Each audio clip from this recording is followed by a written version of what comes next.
everyone, welcome back to my channel. My name is Andy.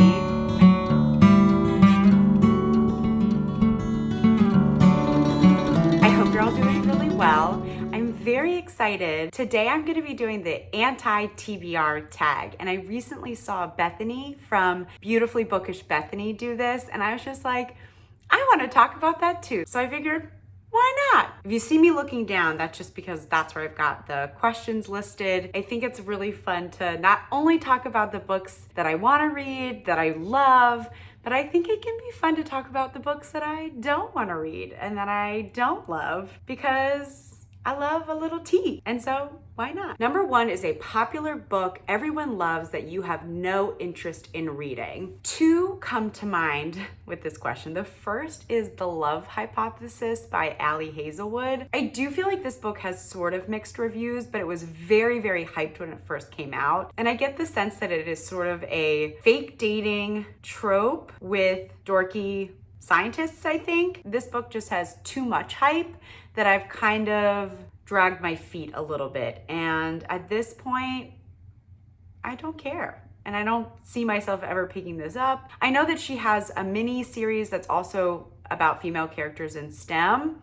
And maybe I'll start with those, but probably not. The other book that I feel like was pretty hype, especially when it first came out, was Neon Gods by Katie Robert. I like a Hades and Persephone retelling for the most part, but again, I heard mixed things about this book, so I think it gave me a little pause. By now, the hype has passed and my interest has disappeared. All right, number two is a classic book or author you don't have any interest in reading. I think there's also a few I could name for this. One of them is Moby Dick. First of all, I think that book is just too long. I would never get through it. I don't even really know what it's about. I think it's about a whale or a boy on a ship. I don't know. I'm not a huge classics reader to begin with, and this one has nothing in it that appeals to me. The Great Gatsby by F. Scott Fitzgerald. We might have read that in high school, but if we did, I definitely didn't read it. I maybe read the Spark Notes, but that's also a classic that I have no interest in reading. I know there's a lot of Great Gatsby retellings, and even those stories don't really appeal to me. I feel indifferent about like the Roaring Twenties setting, and I just feel like I don't want to read about, I don't even really know what it's about. And I don't really care. All right, number three is a problematic author whose books you have no intention of reading. I think the first one that comes to mind is Jay Kristoff. I didn't really want to read his books to begin with, but then I just heard stuff that really put me off. I know that his online presence is really like yuck and yikes. I think he kind of bullies and does mean things to people that don't like his books. I just don't appreciate that. I also think there's a lot of racism and anti-Semitism in those books. I've also heard that he uses references and inspiration from other cultures and then doesn't acknowledge that. That feels like cultural appropriation. And yeah, just so many things about Jay Kristoff put me off, and I don't see myself reading any of his books. Another author that I don't see myself ever reading any of their books is Jim Butcher. I've heard that in a lot of his books, there's some glaring homophobia and that there's some yikes treatment of women in his books, and I just don't have time for that in my life. Jim Butcher was also apparently a COVID denier at some point, or still is, so yikes. No thanks. All right, number four is an author you've read a couple books from and decided their books are not for you. I think the first author that comes to mind is Anthony Doerr. I read All the Light We Cannot See, and it was okay, bordering on I didn't care for it. I didn't love his writing, and it did not capture me. I didn't find his story very compelling, and so I just don't see myself picking up any of his other books. Maybe if somebody really recommended something, I might give it a go, but I doubt it. The other author I can think of, she's a historical romance author, Joanna Lindsey. I've read a few of her historicals, like some of her older stuff. One of them, I think I gave like 2 stars. The other one I DNF'd.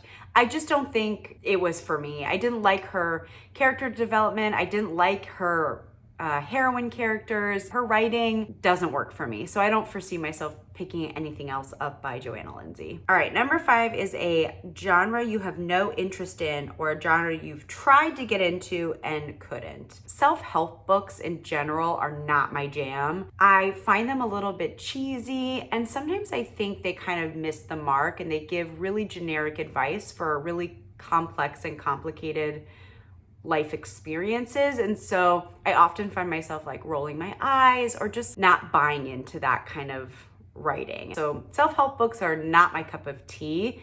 And then I also don't like horror books. I think body horror, especially, like grosses me out. I don't like that, skin prickling, shiver down your spine reading experience. My imagination is always doing too much. And so I find myself, if I'm watching or reading things of the horror genre, I always end up having nightmares, and I just don't like that. Around spooky season, I'll occasionally read like a mystery or a thriller or something kind of witchy, but I don't like horror. I don't tend to seek that out at all. All right, number 6 is a book that you have bought but don't really intend on reading or don't think you'll ever read. That does not really apply for me. I tend to only buy books that I've already read and really like, or books that I really, really think I'm gonna like, because I live in a tiny apartment and I don't have a ton of bookshelf space. And so this question is not for me. Number 7 is a series you have no interest in reading or a series you started and DNF'd. The series that comes to my mind right away is The Fifth Season by N.K. Jemisin. I thought this was fine. Again, this is a series with a lot of hype around it, so I went in with really, really high expectations. I didn't love the writing as much as I was expecting, and if you've read it, like, you know what I'm talking about.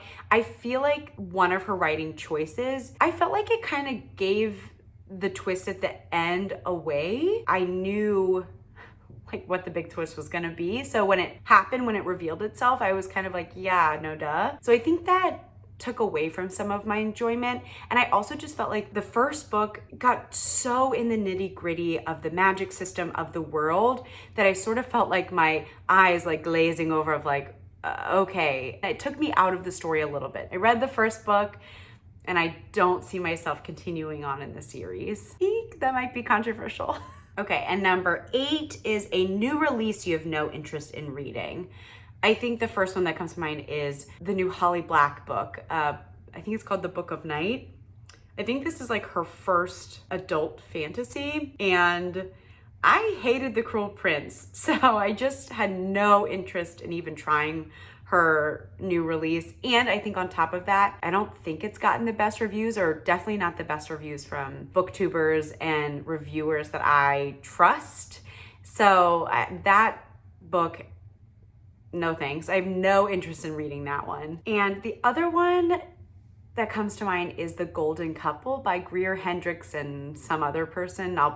You'll see on the screen. I can't remember the other author's name. Honestly, I just don't like this cover. I don't see myself ever reading it. Even though some of my friends have read it and have really liked it, not for me. And ta-da, we did it. That was fun. I'd love to hear your answers to any of these questions or any of the books that I don't want to read or authors I don't want to read. Have you loved any of them? Feel free to share any of your thoughts below. I love these kinds of tags. I love chatting about books that I like, but I also like talking about books that I don't like. I hope you enjoyed yourself like I did. If you made it to the end, put